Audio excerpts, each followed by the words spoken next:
तीनों को। एंड सबसे पहले सर शुरुआत मैं आपसे करूँगा। ट्रेलर के अंदर हम देखा मूंछों के अंदर ताव भर के सभी को उड़ा दे रहा धमाकेदार एक्शन है, क्या बताएं कैरेक्टर के बारे में आप? Well, thank you so much. ये किरदार अविनाश कामत का है, जो मुंबई पुलिस में एक असिस्टेंट सब इंस्पेक्टर है। और ये कहानी द फ्रीलांसर की है, नीरज पांडे सर के सुपरविजन में विजन में। और मेरे किरदार का नाम अविनाश कामत है। And Avinash Kamath is a normal day to day police official, जिसकी लाइफ एक्चुअली टर्न अराउंड करती है बिकॉज ऑफ सर्टन सर्कमस्टांसेस। और किस तरीके से डॉक्टर खान का किरदार जो मिस्टर अनुपम खेर ने प्ले किया है, उनका किरदार उसे अपने अंडर गाइडेंस में लेता है, अपनी विंग्स में लेता है और ट्रांसफॉर्म करता है और उसे इस काबिल बनाता है कि वो अपने एक वादा जो उन्होंने अपने भाई से किया था, वो वादा पूरा करता है। सात समंदर पार जाके अपने किसी चाहने वाले को, फैमिली मेम्बर को वहाँ से एक्सट्रैक्ट करता है, जो कश्मीरा ने प्ले किया है, आलिया का किरदार। That's what the story is right now. Alia ji, आप क्या बताएंगे अपने किरदार के बारे में? आ, तो मेरे किरदार का नाम आलिया खान है और वो बहुत ही एक सिंपल स्वीट सी लड़की है जो बहुत ही अपने लाइफ में एक नॉर्मल सी अच्छी लाइफ चाहती है, और suddenly because of a betrayal उसकी लाइफ 360 डिग्रीज पूरी बदल जाती है। एंड बट एक सिंपल स्वीट सी लड़की कैसे strength, how she find strength with in her suddenly, and then the freelancer who is Mohit, how he comes and saves her and extracts her from there. That's pretty much her story. आप क्या बताना चाहेंगे sir इस पूरी कहानी के बारे में? मैं ये कहना चाहूँगा कि इंडियन पॉपुलर कल्चर में पहली बार होगा कि एक इंडियन मर्सनरी को हमने वो भी वेब सीरीज़ वर्ल्ड में देखा है। एक ऐसा बंदा जो किसी सरकार, किसी इंटेलिजेंस एजेंसी के लिए काम नहीं करता, अपने लिए करता है। और जिस तरीके से उसकी जर्नी दिखाई गई है, जो मोहित ने प्ले किया है, एक मुंबई का एएसआई है जो फिर उसके बाद Europe, middle east, north America में ऑपरेट करने लगता है, और फिर एक पुराने दोस्त के थ्रू एक ऐसा बंदा जो सिर्फ पैसों के लिए काम करता है, उसे उसका इमोशन जागता है। And how he tries to help Aaliya, a girl, जिस तरीके कश्मीरा ने एक्सप्लेन किया, जो किसी बुरी तरह से फंस जाती है एंड कैलिफट की दुनिया में आती है, आईसिस की दुनिया में आती है। And how Mohit character uses Alia and helps her find her strength and eventually helps her, which you'll see in the web series, navigate the ISIS world. Okay sir, जैसे सीरीज में जब एक्शन और thriller है इसमें पूरा, तो audience को किस तरह कनेक्ट करेगी?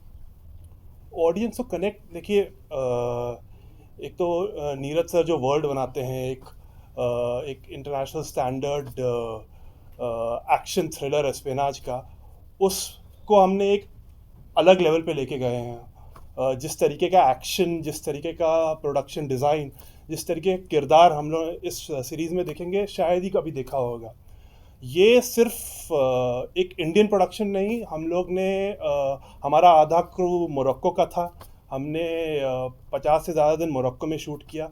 हमारे किरदार इंडियंस के अलावा यूरोपियंस थे, मिडल ईस्ट एशिया से थे, अमेरिका से थे। सो एक ट्रूली एक इंटरनेशनल प्रोजेक्ट जिसकी कोर, जिसका जो हार्ट है, वो एक इंडियन इमोशन से बरकरार है ना। So that is the unique appeal of the show. Mohit sir, आपसे पूछना चाहूँगी, जैसे एक्शन, जैसे आपको मुंबई डायरीज में भी हमने आपको देखा था और आप main suspense related character play करते हैं, तो कैसा लगता है? हाउ इज़ योर एक्सपीरियंस अब तक का? आप फ्रीलांसर के बारे में Yes, पूछ रहे हैं? yes. वेल, अमेजिंग एक्सपीरियंस था, बहुत ही बढ़िया एक्सपीरियंस था। जब आपके पास भव जैसे डायरेक्टर हों जिनकी क्लैरिटी ऑफ थॉट इतनी अमेजिंग है कि एक्टर का आधा काम वहीं पूरा हो जाता है जब उसके पास एक ऐसा हाथ होता है जो आपको डायरेक्शन देता है। So I think as a performer मेरे लिए बहुत चीज़ें आसान हो गई थी जब मुझे मालूम था कि जो इंसान मुझे निर्देशन दे रहा है उसका किस प्रकार से क्लैरिटी ऑफ थॉट्स है। So the entire action sequences, emotional trauma, roller coaster rides, आपको इस कहानी में हर तरीके का इमोशन देखने को मिलेगा। इट्स देखने में ये सिर्फ आपको अभी ह्यूमन एक्सट्रैक्शन की कहानी दिखती है, एक्शन बेस्ड, बट इसमें एक्शन के साथ साथ बहुत कुछ ज़्यादा इमोशंस, ह्यूमन इमोशंस इन्वॉल्व है। किस तरीके से आलिया का किरदार अपने पति से प्यार करती है, उनका इंटरपर्सनल रिलेशनशिप कैसा है, आलिया की उनकी माँ के साथ कैसा है, मेरा उनकी माँ के साथ उनसे जो मैंने वादा किया था वो interpersonal relationships, me my character as a father, my character as a husband, as a friend, all these things play a lot of important factors in storytelling. So I think जो as an actor, as a performer, जब इतने diverse atmosphere में आपको काम करने का मौका मिलता है तो it's experience you always cherish. Mohit sir, मैं आपसे जानना चाहूँगा, इन दिनों OTT प्लेटफॉर्म पर एक्शन सीरीज फिल्म्स को लेकर काफ़ी ज़्यादा भीड़ मची एंड उसी भीड़ में एक नई कुछ कॉन्सेप्ट लेकर आना, तो क्या कुछ आपके लिए इसमें चैलेंजिंग रहा? किस तरीके की आपकी तैयारी रही एक नई सीरीज को लेकर आना, वो भी OTT प्लेटफॉर्म पर, वो भी एक्शन? जी देखिए, ये कहानी जो है कि रेगुलर एक्शन सीरीज नहीं है, मैं दोबारा से कहना चाहूँगा, और मैं पहले भी कह चुका हूँ कि ये कहानी OTT पे ज़रूर आ रही है, बट ये OTT पे पहली बार आप इस स्केल पे इस ह्यूमन एक्सट्रैक्शन की कहानी देखेंगे। एक्सट्रैक्शन की बहुत सारी कहानियाँ बनी हैं, एस्पिनाज पे बहुत सारी कहानियाँ बनी हैं, बट ह्यूमन एक्सट्रैक्शन की कहानी इस स्केल पे सीरीज पर्सपेक्टिव से पहली बार बन रही है। वो इसलिए ये अलग बनाती है इस कहानी को बिकॉज इसमें 8 एपिसोड का ड्यूरेशन है, जिसमें मेकर्स के थ्रू और राइटर्स के थ्रू एज एन एक्टर आपको बहुत कुछ परफॉर्मेंस में डाइवर्ज करने का मौका मिलता है। इट्स नॉट ओनली लिमिटेड कि आपको इतनी देर में करना है, बिकॉज एक्टर के पास जो परफॉर्मेंस ओरिएंटेड सीन्स होते हैं या स्क्रिप्ट होती है, that is the most crucial part. वो तभी निखर के आती है जब राइटर के पास मौका हो उस कहानी को अच्छे से पिरोने के लिए। तो जिस तरीके की कहानी उन्होंने लिखी है इसमें, वो एज एन एक्टर आपको उस पर काम करने में बहुत मज़ा आता है। And I am 100% sure that ऐसा लोगों को लगता है कि OTT पे बहुत भीड़ है और बहुत सारी ऐसी कहानियाँ बनती हैं, but I please mark my words, ये कहानी बहुत अलग है। पहले कभी भी डिजिटल प्लेटफॉर्म पे सीरीज़ के रूप में इस तरीके की कहानी कभी नहीं बनाई गई है। एंड ऑब्वियसली नीरज पांडे जी का वर्ल्ड है, जो उनकी अलग ही एक बेहतरीन फैन बेस है, एक डेडिकेटेड ऑडियंस है जो उनके हर काम का वेट करती है। मैं भी स्पेशल ऑप्स 1 देखने के बाद मैंने वेट किया था कि सर अगला क्या करेंगे। वो तो मुझे तब सपने में मालूम नहीं था कि सर के अगले प्रोजेक्ट में आई will be a part of it. So I think उनकी जो फैन बेस है वो बहुत ही कोर, बहुत स्ट्रॉन्ग है, and which you will see on 1 September on Disney+ Hotstar. Okay ma'am, आपसे पूछना चाहूँगी, जैसे हमने आपको साउथ के मूवीज़ में देखा है, Tamil, Telugu, and you are working with now Hindi film industry, so how is your experience? Specially Anupam sir भी है इस मूवी में, तो उनके साथ स्क्रीन शेयर करना is a very big dream, तो कैसा एक्सपीरियंस रहा आपका? और मोहित सर के साथ भी, मतलब उनका भी जो पहले का जो सीरीज़ हमने देखा है बैक टू बैक, तो आपका एक्सपीरियंस ओवरऑल कैसा रहा इसमें? मुझे जब ये कॉल आया था ये ऑडिशन के लिए, तब मैं केरला में एक साउथ मूवी के लिए शूट करी थी ऑन अ हाउस बोट, जहाँ नेटवर्क था भी नहीं। तो जब मुझे कॉल आया और ये मुझे डिटेल्स पता चली कि it's a Neeraj Pandey web series, Mohit Raina, Anupam Kher starring in it, तो तुम ज़्यादा सोचते नहीं, उसमें कोई सोचने वाली बात होती नहीं है। तुम हाँ बोल देते हो, तुम ऑडिशन देते हो, and then you can hope for the best. And it is a dream come true for me, for real, क्योंकि 4 साल पहले मैंने नीरज सर का नाम अपनी डायरी में लिखा था कि this is the director I would want to be introduced by, and I feel that dreams do come true. And about South, I have started my journey there, and I've got immense love from them. So, yeah, I hope that I get the love from here too. It's been a great journey so far. अगर बात करूँ sir मैं direction की, तो 8 series का direction लेकर complete कर रहा हूँ, भी साथ में एक्शन, एक नई कहानी लेकर आना, तो किस तरीके की आपकी तैयारी रही थी कि पूरी 8 को एक अलग ही रूप में लेकर जाने की? तो मेरे को जब नीरज सर ने बुलाया, पहले तो ये मेरा नीरज सर के साथ दूसरा प्रोजेक्ट है। जब पहला प्रोजेक्ट कर रहा था तो हमारे दफ्तर में बहुत हुआ था कि एक बड़ा कोई सीरीज़ बन रहा है फ्रीलांसर नाम का। फिर बाद में जब मुझे पता चला कि वो स्क्रिप्ट मेरे पास है, मुझे करना है, और मैंने पहली बार स्क्रिप्ट पढ़ी and I saw the world कि इतना बड़ा वर्ल्ड है। शुरू में तक कुछ नहीं पता था कि कैसे होगा, लेकिन वी हैड 6-7 महीने का बहुत डीप प्रेप था हमारा, एक बहुत ही एक्सटेंसिव क्रू था। 3-4 महीने सिर्फ रेफरेंसिंग और डिटेलिंग होती है ऐसी कहानी में। जब तक आपको दुनिया सच नहीं लगेगी आपको कहानी पचेगी नहीं। तो 6-7 महीने का हमारा डीप प्रेप था। बहुत डिटेल में काम हुआ है। जैसे मैंने के पहला मेंशन किया था कि मोरक्कन क्रू का भी साथ था, इंडियन क्रू भी बहुत स्ट्रांग था। वी हैड बहुत एक्सटेंसिव रीडिंग सेशंस हुए हमारे पूरे सारे एक्टर्स के साथ। Over 6 months of casting process था। Apart from the characters, primary cast तो हमारा हो गया था, बट हमारी कास्टिंग वर्ल्ड ओवर से हो रही थी। तो उससे सबको लाने में बहुत मेहनत गई। हम लोग ने किसी फिल्म का रेफरेंस नहीं पकड़ा। बहुत सारे डॉक्यूमेंट्रीज और उस दुनिया को किस तरीके से असलियत में देखा जाता है वो आपको डॉक्यूमेंट्री से ही समझ में आएगा।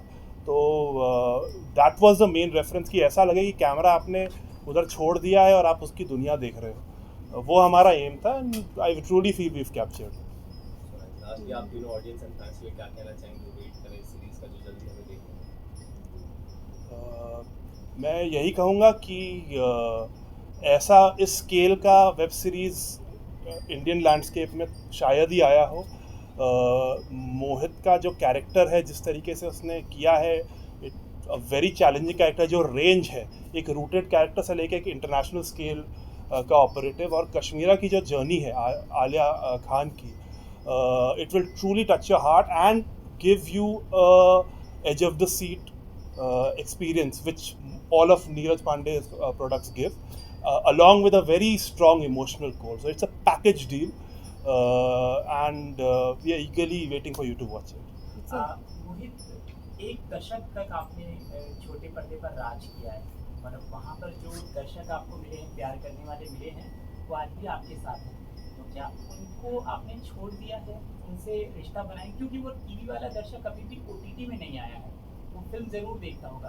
तो उनके साथ रिश्ता कैसा है, उसको आगे कैसे बढ़ाएंगे? क्या टीवी पे वापसी कभी करेंगे? किस तरह की वापसी करेंगे, करना चाहेंगे वो? वेल, मुझे लगता है काफ़ी हद तक जो टीवी वाली ऑडियंस है वो OTT तक आ चुकी है। कुछ परसेंटेज हो सकता है जो अभी अचीव नहीं हुई है, बिकॉज आजकल स्मार्टफोन्स बहुत रीजनेबल हो चुके हैं, एक्सेसिबल सबको है। हर जितनी भी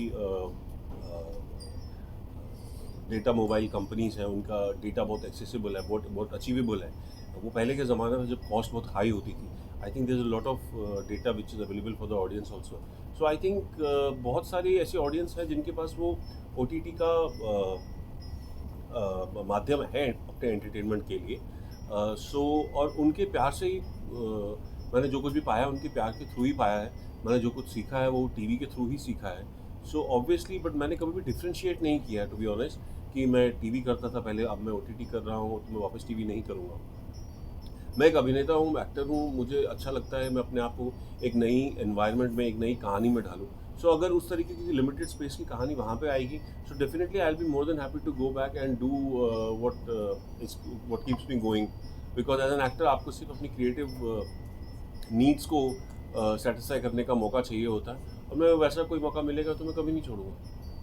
मोहित भाई, आपका जो फ्रीलांस का ट्रेलर देख रहा था मैं सोशल मीडिया पर, उसमें आपके फैंस थे कई, और वो आपको जो महादेव का आपने कैरेक्टर किया था उसको लेकर बात कर रहे थे। क्या कहीं हम आपको कि फिल्म में महादेव का कैरेक्टर निभाते हुए देख पाएंगे या वैसे कुछ? वेल, आई गेस ये तो ऑडियंस का प्यार है, उनको कुछ किरदार इतने पसंद आते हैं कि जिसे वो बहुत अपने दिल से लगा के रखते हैं। बट ऑब्वियसली जैसे कि मैंने पहले भी कहा है कि जैसे I am not sure that it will be right example, but Sholay एक ही बार बनी थी और वो दोबारा कभी बन नहीं सकती। उसी तरीके से जब 200-400 लोग एक प्रोजेक्ट को बनाते हैं, सो आई थिंक वो बन जाता है। आई डोंट थिंक अगर हमको वापस से फ्रीलांसर बनाने का मौका मिलेगा तो हम इस तरीके का फ्रीलांसर बना पाएंगे कि नहीं बना पाएंगे, I am not sure. Because एक समय होता है हर चीज़ का, वो बहुत सारी, it's not only limited to us, आप किस जगह पे हैं, किस टाइम जोन में हैं, क्या फैक्टर्स है, there are lot of things which are attach to it. So I think every project comes with its own destiny and every project gets a lot of love from the audience. So as long as the love is coming in, I'm more than happy, and we just crave for love as the creative people. That's it. लेकिन जो आपकी एक audience बनी थी उसमें, और जो character आपने किया था लोगों के दिलों में आज भी हो, जी, तो उनको क्या कहेंगे आप? उस छवि से आपको निकलने में शायद काफ़ी समय लगा था, क्योंकि जब आप महादेव का कैरेक्टर कर रहे थे। जी, नहीं, बिल्कुल मुझे समय नहीं लगा था। मैं बिल्कुल 1 साल के अंदर I had moved on and I was doing different projects. But obviously लोगों का प्यार उस तक सीमित था, बट लोग at the end of the day जानते हैं कि मैं एक अभिनेता हूँ, मैं एक एक्टर हूँ, मेरा काम एक्टिंग करना है। वो पहले का समय था जब सोशल मीडिया इतना अवेयरनेस जनरेट नहीं कर पाया था, तो लोगों को लगता था कि ये इंसान शायद रियल में ऐसा है, बिकॉज हमारे पास उन दिनों विजुअल मीडियम्स बहुत कम थे, चैनल्स बहुत कम थे, सोशल एक्सेप्टेंस बहुत कम थी। बट आज के दौर में आप सब जानते हैं कि इंसान खा क्या रहा है, इंसान ने पहना क्या है, कहाँ वो उठ रहा है, कहाँ वो बैठ रहा है, कहाँ वो ट्रैवल कर रहा है। So I guess all these factors play a larger role in making the audience realize that he's an actor. This is something that he likes to do for his living. और उनका support हमेशा रहा है, आज भी रहा है, और I just hope and pray कि वो आगे भी बना रहे। चलिए बस। Thank you so much, thank you so much, thank you. नहीं दिख रही है।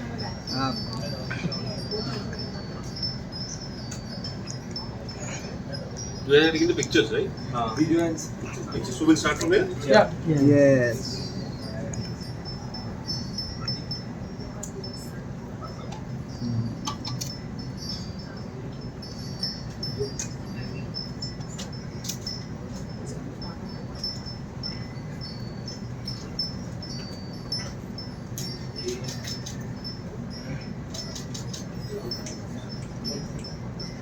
Thank you.